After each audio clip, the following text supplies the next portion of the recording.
یہ اسکرین پہ جو میں آپ کو دکھا رہا ہوں اس میں احد کا میدان میں نے دکھایا تھا۔ تاریخ اسلام کی دوسری جنگ ہوئی تھی۔ مدینہ شریف جو لوگ جاتے ہیں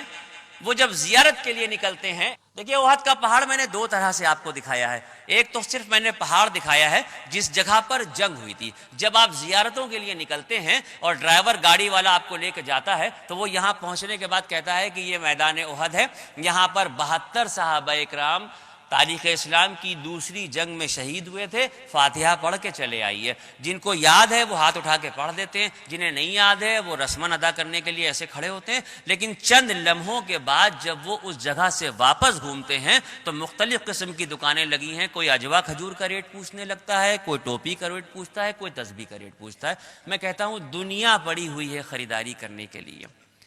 پوری دنیا پڑی ہوئی ہے خریداری کرنے کے لیے۔ آپ اور ہم اس جگہ پر بے پرواہ ہو کے اس لیے جاتے ہیں کہ ہمیں صرف اتنا پتا ہے کہ یہ میدان احد ہے جہاں پر تاریخ اسلام کی دوسری جنگ ہوئی۔ لیکن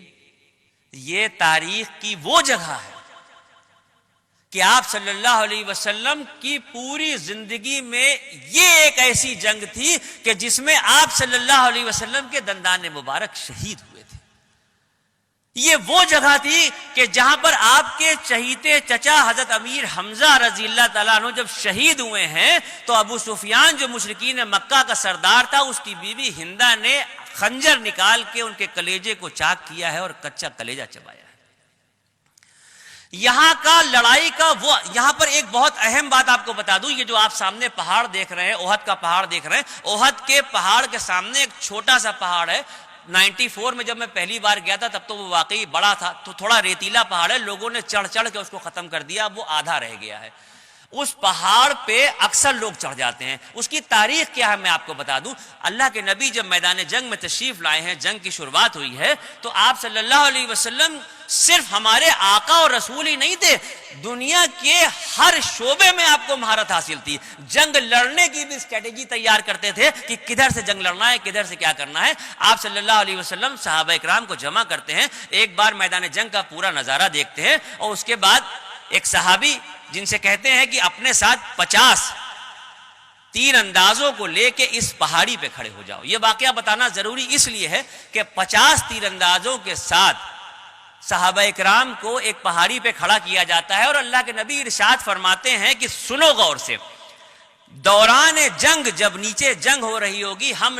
لڑائی میں جیت رہے ہوں یا ہار رہے ہوں، ہم دشمن کو مار رہے ہوں یا مر رہے ہوں، کسی بھی حالت میں کسی بھی پوزیشن میں ہوں، جب تک میں تمہیں حکم نہ دوں اس پہاڑی سے نہ اترنا۔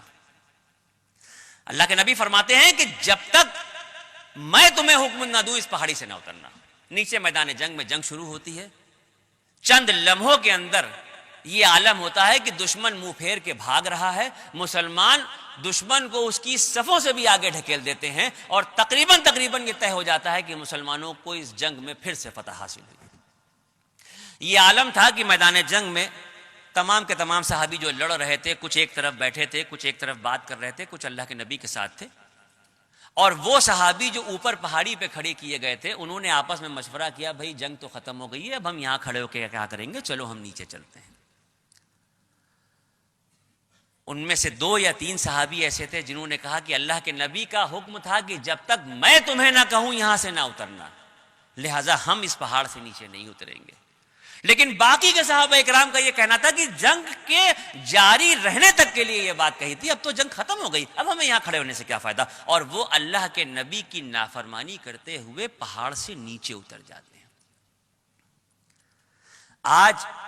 علل اعلان ڈنکے کی چوٹ پہ پوری قوت کے ساتھ ہم اللہ اور اس کے رسول کی نافرمانی کر رہے ہیں، لیکن نہ جانے کیسا نبی کا صدقہ ہے کہ آفت ناگہانی سے بچے ہوئے ہیں۔ وہاں پر صحابہ اکرام جو بخشے بخشائے تھے وہ اتنی سی صرف نافرمانی کرتے ہیں کہ بغیر اجازت کے اس پہاڑ سے نیچے اتر آتے ہیں، اور خالد بن ولید جو اس وقت تک ایمان نہیں لائے تھے، اور ابو جہل کا بیٹا اکرمہ اور خالد بن ولید اس موقع کا فائدہ اٹھاتے ہیں اور 200 سواروں کا لشکر لے کے پیچھے سے حملہ کرتے ہیں مسلمانوں، اور جیتی ہوئی جنگ کو مسلمان ہار جاتے ہیں، اور 72 صحابہ اکرام اس جگہ پر شہید ہوتے ہیں۔ اسلام کا پرچم ایک مقدس صحابی مصعب ابن عمیر رضی اللہ تعالیٰ عنہ کے ہاتھ میں تھا۔ مصعب ابن عمیر رضی اللہ تعالیٰ عنہ وہ صحابی ہیں جن کو یہ شرف حاصل ہوا کہ تاریخ اسلام کا سب سے پہلا جمعہ ان کی امامت میں مسلمانوں نے پڑھا تھا۔ ان کے ہاتھ میں اسلام کا پرچم ہے۔ غور کیجئے گا، دیکھیے گا تو وہ آپ کو منظر احد کے میدان کا دکھے گا کہ مصعب ابن عمیر اسلام کے پرچم کو لیے ہیں کہ مسلمانوں کی جنگ ہو رہی ہے۔ امیہ نام کا ایک مشرک ہے جو گھوڑا دوڑاتا ہوا لاتا ہے اور پوری قوت سے مصعب ابن عمیر کے سیدھے ہاتھ پہ جس میں جھنڈا پکڑے تھے وار کرتا ہے اور وہ ہاتھ کوہنی سے کٹ جاتا ہے۔ کسی کا اگر کوہنی سے ہاتھ کٹے گا تو اس کی تکلیف کا کیا اندازہ ہوگا، آپ اندازہ کر سکتے ہیں؟ سب سے پہلے آدمی اپنے زخم کی طرف دیکھے گا، لیکن مصعب ابن عمیر کٹے ہوئے ہاتھ کی پرواہ کیے بغیر اسلام کے پرچم کو زمین پہ گرنے سے بچانے کے لیے لپک کے دوسرے ہاتھ سے وہ جھنڈا پکڑ لیتے ہیں۔ امیہ اس نظارے کو دیکھنے کے بعد گھوڑا موڑتا ہے، دوبارہ سے گھما کے لاتا ہے اور پوری قوت سے دوسری کوہنی پہ وار کرتا ہے اور دوسرا ہاتھ بھی کوہنی سے کٹ جاتا ہے۔ جب کوہنی سے دونوں ہاتھ کسی کے کٹ جائیں گے تو پھر پرچم تو اسلام کا زمین میں گر جائے گا، لیکن ایمان اس دور کا نہیں، ایمان اس دور کا تھا۔ مصعب ابن عمیر کوہنی سے کٹے ہوئے دونوں ہاتھوں کو ایسے جوڑ کے اسلام کے پرچم کو سینے سے لگا لیتے ہیں۔ امیہ بھڑک اٹھتا ہے کہ اس قوت کے یہ دونوں وار بیکار گئے۔ گھوڑے کو موڑتا ہے، پیچھے لے جاتا ہے اور دوڑاتا ہوا گھوڑے کو لے کے آتا ہے اور پوری قوت سے بلم ان کے سینے میں ڈال دیتا ہے۔ اور اب یہ عالم ہوتا ہے کہ مصعب ابن عمیر لڑکھڑا کے اپنی جگہ پہ گر رہے ہوتے ہیں اور اس منظر کو دیکھتے ہوئے ان کے برابر میں ہی ان کے سگے بھائی ابو روم جو میدان جنگ میں جنگ لڑ رہے تھے، آپ اندازہ کر کے دیکھیے کہ جس بھائی کے دونوں ہاتھ کٹ گئے ہوں، سینے میں بلم چلا گیا ہو، تو سگا بھائی اپنے بھائی کو بچائے گا یا کچھ اور کرے گا؟ لیکن ابو روم اس حالت میں یہ نظارہ دیکھنے کے بعد اپنے بھائی کو چھوڑ کے اسلام کے پرچم کو تھام لیتے ہیں کہ یہ پرچم اسلام نہ جھک سکتا ہے نہ گر سکتا ہے۔ 72 صحابہ اکرام یہاں پہ شہید ہوتے ہیں۔ جس وقت میدان جنگ میں تیروں کی بارش ہو رہی تھی، آپ صلی اللہ علیہ وسلم بھی اپنے ساتھ ترکش اور تیر لے کے گئے تھے، لیکن 2-4 تیر چلانے کے بعد آپ کے ترکش کی کمان ٹوٹ گئی تھی تو آپ نے رکھ دیا تھا۔ آپ صلی اللہ علیہ وسلم کے ساتھ ایک صحابی ہیں سعد بن وقاص رضی اللہ تعالیٰ عنہ، اللہ کے نبی کے ساتھ کھڑے ہیں، سامنے سے مشرکین مکہ کو جنگ کے دوران آتے ہوئے دیکھ رہے ہیں۔ سعد اپنے ترکش سے تیر نکالتے ہیں، تیروں کی بارش کرتے ہیں، ایک ایک تیر ان کا نشانے پہ لگتا ہے اور آنے والوں کے قدموں کو روک رہا ہوتا ہے، لیکن کب تک؟ سعد ابن ابی وقاص کے ترکش میں کتنے تیر ہوں گے؟ چند لمحوں کے بعد وہ منظر ہوتا ہے کہ ترکش کے تیر ختم ہو جاتے ہیں اور دشمن آگے بڑھ رہا ہے، کوئی دوسرا نشانے پہ نہیں ہے، نشانے پہ اگر کوئی ہے تو وہ اللہ کے نبی ہے کہ کسی طرح سے ان کو نقصان پہنچا دیا جائے۔ یہ عالم تھا کہ آپ صلی اللہ علیہ وسلم اپنے ترکش سے تیر نکالتے ہیں، سعد بن وقاص رضی اللہ تعالیٰ عنہ کی طرف بڑھاتے ہیں اور جو جملہ ارشاد فرماتے ہیں وہ تاریخ اسلام میں کسی صحابی کے لیے کبھی نہیں کہا۔ آپ ارشاد فرماتے ہیں کہ سعد، میرے ماں باپ تم پہ قربان، تیر پہ تیر چلائے جاؤ۔ اے سعد، میرے ماں باپ تم پہ قربان ہے، تیر پہ تیر چلائے جاؤ، تیر پہ تیر چلائے جاؤ۔ آپ اندازہ کر سکتے ہیں کہ کیا لمحہ ہوگا، کیا موقع ہوگا۔ اور اس کے بعد دوسری طرف سے پوری قوت سے پتھر کا ایک وار ہوتا ہے جس میں آپ صلی اللہ علیہ وسلم کے دندان مبارک شہید ہوتے ہیں۔ ایک خاتون ہے، ام عمارہ ان کا نام ہے، وہ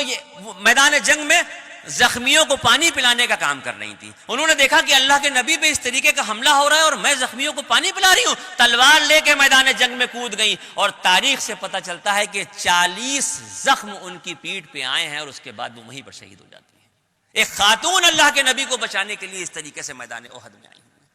اور اس کے بعد یہ جو مدینے کی سڑک ہے، سڑک سے تقریباً 28 یا 30 فٹ کی اونچائی پہ یہ وہ غار ہے کہ جب آپ صلی اللہ علیہ وسلم کے دندان مبارک شہید ہوئے ہیں اور جنگ کا ہمہمہ تھما ہے تو صحابہ کرام آپ کو اپنے ساتھ پکڑا کے اس جگہ پہ لائے تھے اور یہاں پر کچھ دیر آپ نے آرام فرمایا تھا. یہ جگہ آج بھی ہے. جن لوگوں کو خلش ہوتی ہے، جستجو ہوتی ہے، وہ ڈرائیور سے خوشامد کر کے، کیونکہ احد کے پیچھے کی طرف کا یہ حصہ ہے، ہر آدمی جانتا نہیں، ہر آدمی پہنچ نہیں پاتا. میں چونکہ بیان کر رہا ہوں وہاں کا، لہٰذا ایمانداری کے ساتھ چاہتا ہوں کہ آپ کو ایک ایک چیز بتا دی جائے. آپ میں جوش ہوگا، جذبہ ہوگا، رسول سے عشق ہوگا تو ڈھونڈ کے یہاں پہ پہنچیں گے آپ. میدان احد کے بعد تیسری تاریخ اسلام کی جو جنگ تھی وہ جنگ خندق کے نام سے تھی. اور جنگ خندق سے پہلے مشرکین مکہ کا یہ پیغام آیا تھا کہ وہ اپنی تاریخ کا سب سے بڑا لشکر لے کے آ رہے ہیں. بدر میں 1000 آئے تھے، احد میں 10,000 آئے تھے، اور خندق میں تقریباً 22 سے 24,000 کے قریب مشرکین مکہ لڑنے کے لیے آئے تھے. جو موقع مسجد نبوی کی تعمیر کے وقت کا تھا، جو جملہ آپ نے اس وقت ارشاد فرمایا تھا، وہی جملہ آپ نے اس وقت بھی دوبارہ دہرایا کہ کسی اور کی طرف بھروسہ نہ کرو، اپنے بازوؤں پہ بھروسہ کرو، اور آؤ ہم خود مل کے اس خندق کی کھدائی کرتے ہیں. اور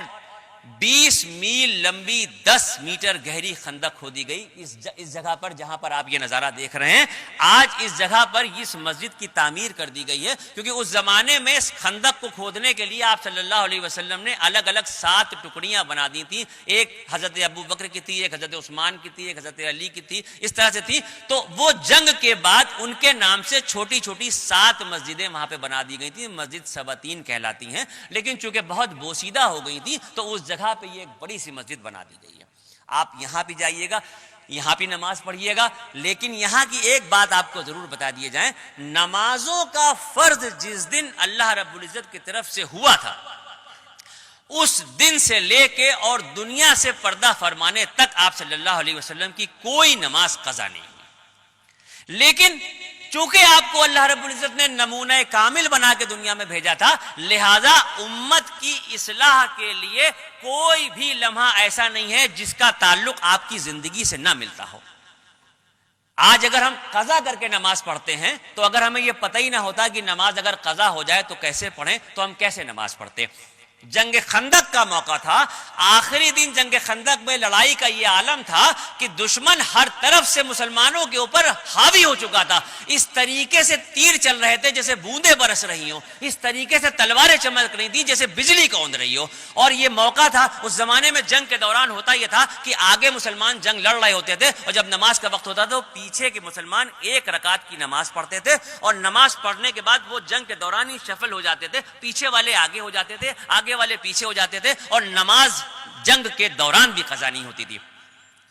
لیکن احد یہ خندق کے موقع پہ یہ عالم تھا آخری دن کہ ایسے شدید حملے مشرکین مکہ کی طرف سے ہو رہے تھے کہ ظہر کا وقت آیا، گزر گیا، آپ صلی اللہ علیہ وسلم ایک لمحے کے لیے اپنی جگہ سے ہٹ نہیں سکتے، صحابہ کرام جنبش نہیں کر سکتے، جنگ جاری ہے، جنگ کا ہمہمہ جاری ہے، اور پوری قوت سے جنگ لڑی جا رہی ہے. ظہر کا وقت آیا اور ختم ہو گیا، عصر کا وقت آیا اور ختم ہو گیا، اور مغرب کا وقت جب آیا، شام کا دھندلکا بڑھا، رات کی تاریکیاں چھانے لگیں اور جنگ ختم ہوئی، اپنے اپنے خیموں میں فوجیں چلی گئیں. تو آپ صلی اللہ علیہ وسلم نے حضرت بلال کو حکم دیا کہ اذان دو، اور ایک اذان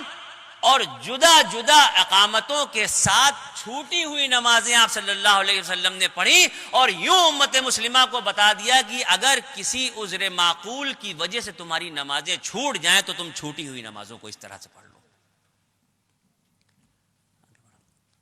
جنگ خندق کے بعد جنت البقیع مدینے کا قبرستان، آپ صلی اللہ علیہ وسلم نے ارشاد فرمایا کہ قیامت کے دن جب دوبارہ سے قبروں سے سب کو اٹھایا جائے گا تو سب سے پہلے میں اپنی قبر سے نکلوں گا، ابو بکر اور عمر میرے ساتھ ہوں گے، اس کے بعد جنت البقیع کے لوگ قبروں سے نکالے جائیں گے، اور اس کے بعد مکے کا قبرستان جنت المالا سے نکالے جائیں گے. یہ جنت البقیع کا قبرستان بالکل دیکھ لیجئے روضہ رسول کے سامنے کے حصے میں ہے، جہاں سے آپ باب جبریل سے داخل ہوئے تھے یا جہاں آپ باب بقیع سے نکلے تھے اس کے سامنے یہ ہے. یہاں جائیے گا، ہاتھ اٹھائیے گا، فاتحہ پڑھ لیجئے گا، یہ جنت البقیع ہے. اب تقریباً میں نے مدینہ منورہ کی ساری زیارتیں آپ کو یہاں سے کرائیں، احتراماً بتایا کہ کہاں جانا ہے، کیسے کرنا ہے، کیا کرنا ہے. اب وقت آ رہا ہے کہ آپ مکہ شریف کا سفر کریں، لیکن مدینہ شریف سے نکلنا کسی عاشق سے پوچھیں،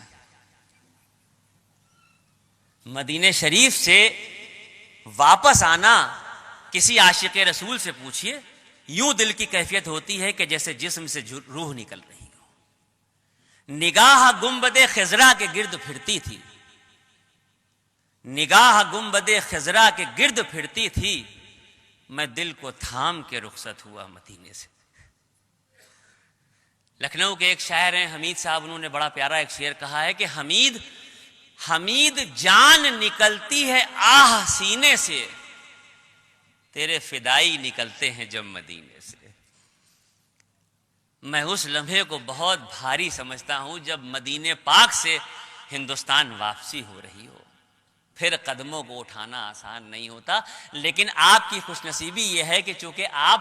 حج کے ویزے پہ جا رہے ہیں اور پہلے مدینہ جا رہے ہیں، تو آپ کے دل میں کم سے کم دل کو تسلی دینے کے لیے ایک آسرا یہ ہے کہ اگر آپ روضہ رسول سے رخصت ہو رہے ہیں، اگر آپ نبی کے شہر سے جا رہے ہیں، تو اللہ کی بارگاہ میں جا رہے ہیں۔ تو یہ ایک ایسا آسرا ہے کہ جو آپ کو حوصلہ دے گا، ہمت دے گا کہ آپ روضہ رسول پہ سلام پیش کر کے، اظہار عقیدت کا نذرانہ پیش کر کے چلتے چلتے اس بات کی دعا کیجیے گا۔ بڑی پیاری ایک دعا ہے کہ اتنا ضرور آدمی کو کہہ دینا چاہیے، جس کے اندر تڑپ ہو وہ اتنا ضرور کہہ دے کہ یا رسول اللہ، جب ہمارے گھر کوئی مہمان آتا ہے اور ہم اس کی پوری خاطر کر لیتے ہیں، اور جب وہ اپنے گھر واپس جاتا ہے تو ہم اس سے یہ ضرور کہتے ہیں کہ دیکھیے پھر آئیے گا۔ اے اللہ کے رسول آپ بھی ایک بار کہہ دیجئے کہ پھر آنا۔ اے اللہ کے رسول آپ بھی ایک بار کہہ دیجئے پھر آنا۔ اے اللہ کے رسول آپ کی مہمان نوازی میں کوئی کمی نہیں رہی ہے، ہماری عادت سی ہو گئی ہے، ہمیں پھر بلائیے گا۔ جب مدینے سے آپ چلیں گے تو آپ اپنی سواری سے مڑ مڑ کے مسجد نبوی کو دیکھتے رہیے، اور جب مسجد نبوی آنکھوں سے اوجھل ہو رہی ہو تو گنبد خضرا کو دیکھتے رہیے، اور جب وہ بھی